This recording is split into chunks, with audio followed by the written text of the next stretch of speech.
and welcome to Poetry in Our Town, a video series where we explore the power of words and their impact on the people who live, work, and play in our community. My name is Lisa Mulrooney, and I am the first Poet Laureate for the town of Stony Plain. Today, I have the very great pleasure of introducing a good friend, Angela Fetch Muzyka. And I'm just going to pull her up on the screen here. Hello, Angela. Hi, Lisa. So, how are you doing? Good, thanks. I'm holding up a copy of our brand new anthology, which you haven't seen yet, Angela. But I have not. But one of your poems is in here, and I'm going to let people know a little bit about you from your bio.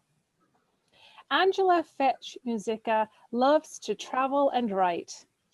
Sadly, she usually waits until an hour or two before a deadline to write poetry. Angela lives with her husband and 2 dogs in Stony Plain. Now, Angela also works at FCSS, which is Family and Community Support Services in Stony Plain. And she is the Community Development Officer. And I wonder, Angela, if you would mind telling us a little bit about what it is that you do in your position. Absolutely. So I'm the Community Development Officer, and I work on the portfolios of mental health and suicide.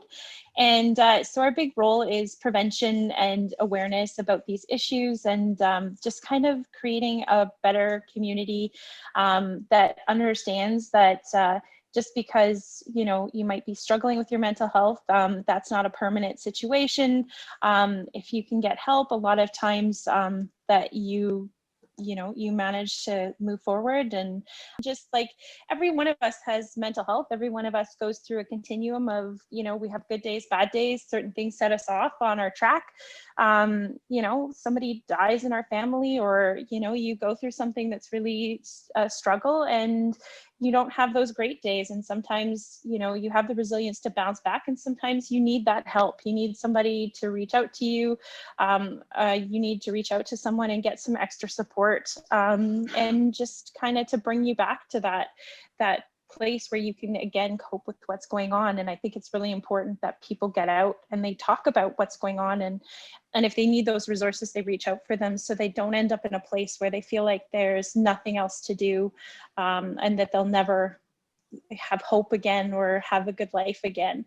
We don't want people to get that far down the road. We want people to get the help when they need it, so that they're back on their feet faster. And I think with stigma around mental health, a lot of times what happens is people don't reach out because they're like, oh, people will know that I'm struggling, and those kinds of things. And we don't want that at all. We want people to reach out when they need help, and to feel comfortable doing so.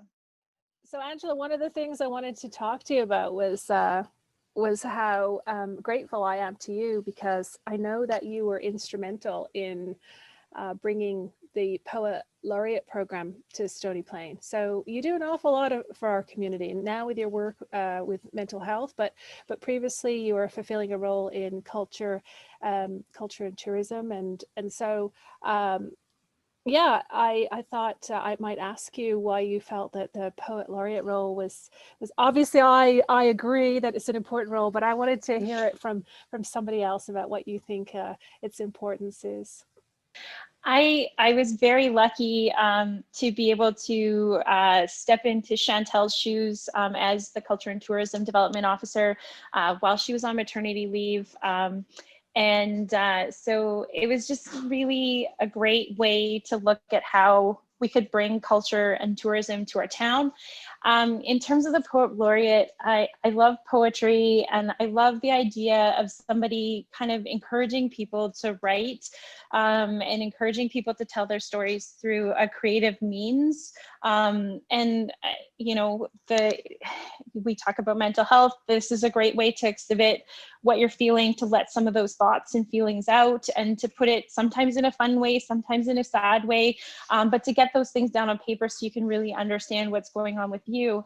And I think that there's so much value in poetry. So having you come in and knowing you, like, I mean, we had a call for people to come and be the poet laureate, but just knowing the community already existed here, you know, the Parkland Poets had already been established and was already, you know, getting a lot of people to come out, and you could see the benefits of people being able to collect and share this. So it was really important to do that. And then just to know that there would be somebody that would champion this kind of art in our community, and just to kind of show the different ways that it could happen. And you did such an amazing job these last 2 years. I mean, just the haikus every day, like, made my day. I like looked forward to each day, opening my, you know, my social media page and finding the newest haiku. And there were days where I was just like, that spoke to me on such a deep level. And then there's other days where I was like, that made me laugh. So I really enjoyed those haikus and those opportunities. And then just like, you know, going to the seniors' homes or just having you in the schools or those kinds of places was really important, and a great way to sort of share such a passionate art form, and a way for us to explore, because I feel like Stony Plain is a very artsy community, and that's what makes Stony Plain such a beautiful place, is the different kind of artistry here. We've got people here who do amazing art globally. Like, we've got people who are writers, who are published writers. We've got so many people hiding in their little spaces, doing really amazing work that, unless you know them or you know someone who knows them, not everybody's aware of these things. So having somebody like a poet laureate who could really bring forward some of the different writers and people who are working in some really exciting stuff, and having a way to sort of be the vessel to share that voice was really important. And I think that that's why it was important to me to bring that here. Now, I know that you have a poem that you'd like to share with us, and we might even be lucky enough to get two. But did you want to tell us first of all about the first poem that you've picked and that you're gonna share with us? Yeah, so the first poem that I picked is not my own poem. It's actually a poem that came across my desk recently. And just because there's so much talk about mental health right now, I thought that this poem would be a really great selection, just to kind of talk about how sometimes just what we need to do in a situation is to reframe and look at it in a different way. You know, we see something, and, you know, sometimes when we're, you know, really stressed out, we look at it in one direction, and we just assume that there's no other possibility. And this just really showed me, it was a great example of possibility and about how reframing something can make a big difference. Okay, so this poem is meant to be read forward and then backward. So I'm going to do that. You'll hear the poem forward and then you'll hear the poem backward. Today was the absolute worst day ever, and don't try to convince me that there's something good in every day, because when you take a closer look, this world is a pretty evil place. Even if some goodness does shine through once in a while, satisfaction and happiness don't last. And it's not true that it's all in the mind and the heart, because true happiness can be obtained only if one's surroundings are good. And it's not true that good exists. I'm sure you can agree that the reality creates my attitude. It's all beyond my control. And you'll never in a million years hear me say that today was a good day. Today was a good day.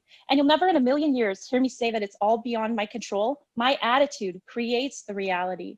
I'm sure you can agree it's true that good exists only if one's surroundings are good.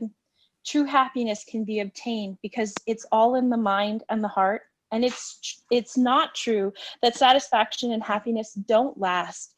Some goodness does shine through once in a while, even if the world is a pretty evil place. Because when you take a closer look, there's something good in every day. And don't try to convince me that today was the worst day ever.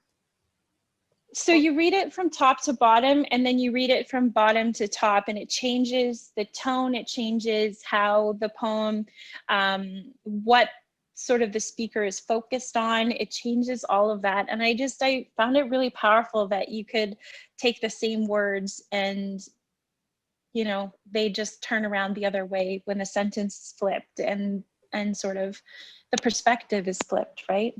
Yeah, I think that's one of the most powerful things about words is when we choose the words that we use, and the same words can be taken very, very differently. And you know, it just shows that their power, the strength that in the language that we use. Now, I know that you write poetry. I mean, you're featured in our book.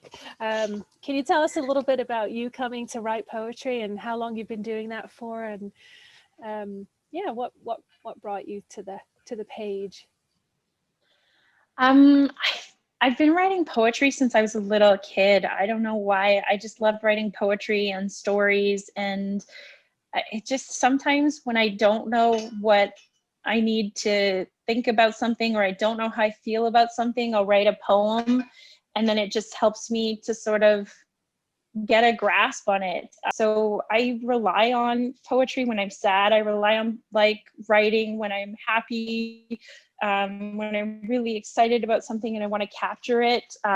There's so many reasons to just sort of put pen to paper, and some of it is, you know, pretty darn good, and some of it's like, yeah, that was okay. But it just helps people to understand you and helps you to understand yourself, even if you don't share it with anyone else. You know, sometimes you don't know how you feel until you write a poem, and suddenly you're like, oh, this is the perspective that I'm coming from, or this is what's going on with me. And so, yeah. I think a lot of the poems that I write, I don't know where they're going until they get there, and so I think I totally understand that, about how it's essentially, it can be a way for us to get to know ourselves, like you say. And yeah.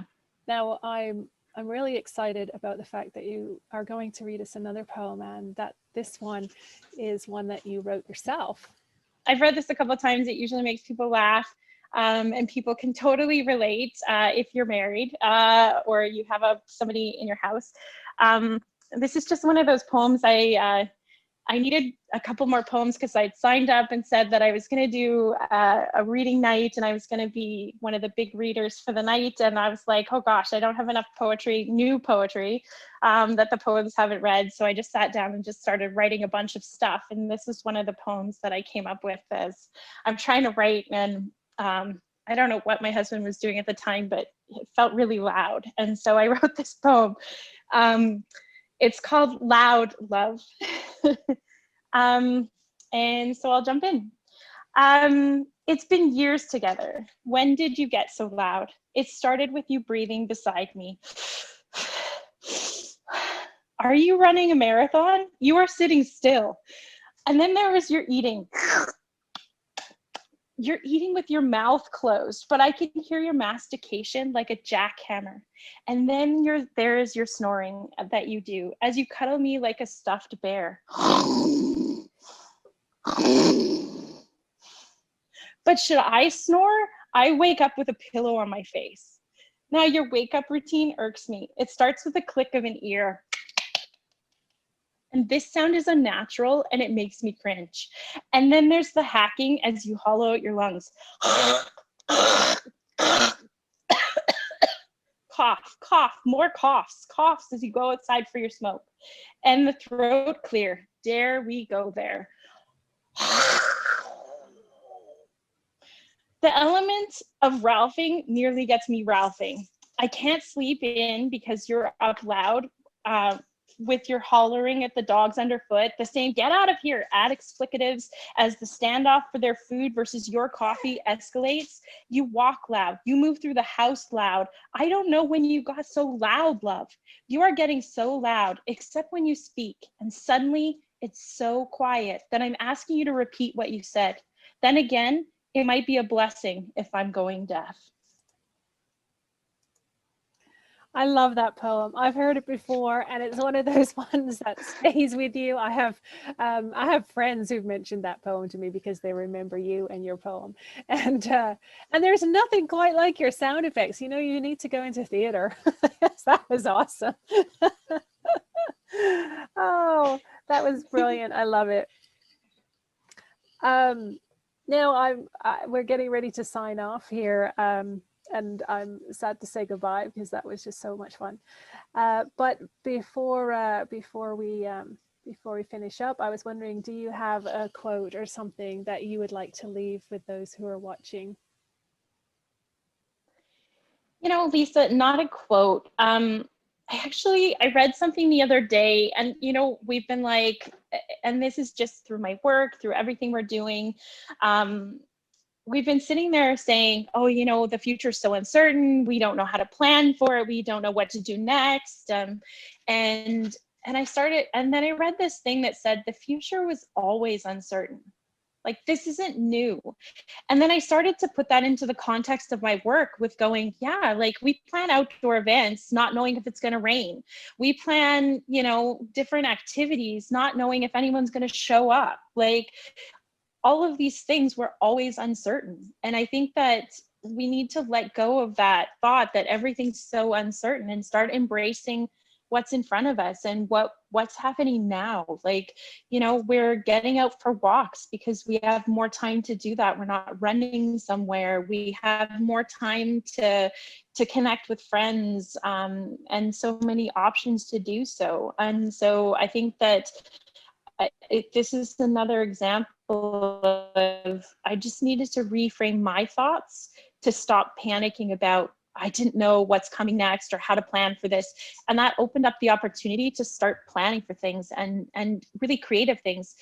This last year, with a partnership with the school division and with our partners like APFA and the community connectors, and there's so many different, the libraries, there's so many different groups. We did curbside concerts to get to the kids. We couldn't go into the school to talk to them. So instead, we did concerts and had them come out to us, and then we could share resources with them and have conversations with them about some coping skills and things like that. So I think that we just have to embrace the adventure and embrace the creative opportunity. So me reading that the other day and going, the future was never certain, really helped me to move past my, oh my gosh, I don't know how to get ready to help the community this year. And it's allowing me to explore something different and something strange. So, you know, and how simple little things are making a big impact. And so, yeah, that was sort of what I'd like to leave you with. I think that's perfect. The future has always been uncertain, and we should embrace the adventure. Thanks so much, Angela.